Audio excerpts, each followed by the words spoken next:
hope that someone discovers this, that I write to no one in particular in hopes that this can be read by all. I write this with the intention of giving a warning, straightforward, concise, and blatant in meaning. Perhaps an explanation is due, and I will try to keep it brief.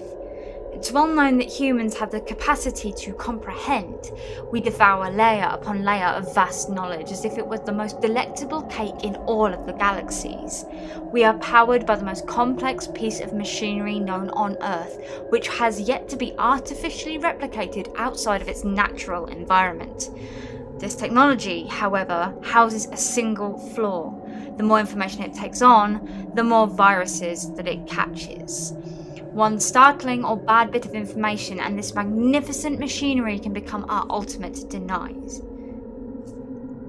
One startling or bad bit of information and this magnificent machinery can become our ultimate demise. I know this flaw exists because it has always existed. The more powerful something is, the greater the flaw tends to be, and I can feel it. It never leaves me alone. I can't get a second of peace, not even a moment of solitude. For even in my solitude, it's there. It's always there. It's not a who, nor a what, but a thing. The thingiest thing I've ever had the displeasure to come across. This thing appears to be sentient. And I try not to be fooled, but sometimes it becomes too overwhelming. It's right over my shoulder. I know it is, but it hides whenever I glance back. And although I've yet to see it, I dread turning back one day and coming face to face with it. I've heard stories of those who have, and I can guarantee that you have as well. These people are currently confessing their sightings and experiences to licensed psychiatrists or taking prescription pills to dull the anxious feelings. The ones more persistent in their quests to release the identities of the shadow lurkers are, in a best case scenario, locked in padded cells and spoon-fed twice a day. I know better than to confess. It's always taunting me, straying just beyond my line of my vision. I can feel its claws rake up and down my spine, sending unnatural chills throughout my nervous system. It's always making me nervous. Did I mention that these things can multiply? Yes, it takes the form of many beastly spirits, different in shape but singular in cause. This voiceless being has many faceless sub-entities, and they are all out to get me.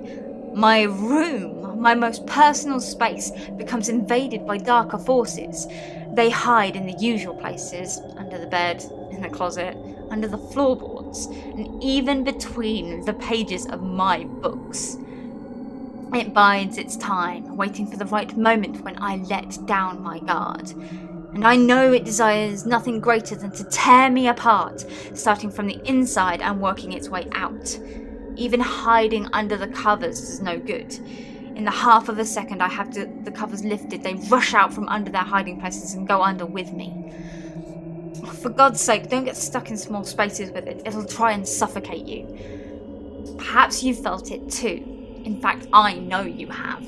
That whisper of the dark forces, teeming with the knowledge of every abysmal moment, every black day in the history of your memory. It's very real, and it haunts all of us. It's a psychological demand to spotlight the unholiest of ghosts, to drag them from the depths and place them center stage in your life, and it very may well be one of our greatest downfalls. This thing, it's out to get me. And I can feel it at this very moment. My greatest piece of advice for anyone struggling with this thing is, unless you're ready to go to war with this thing, don't turn around.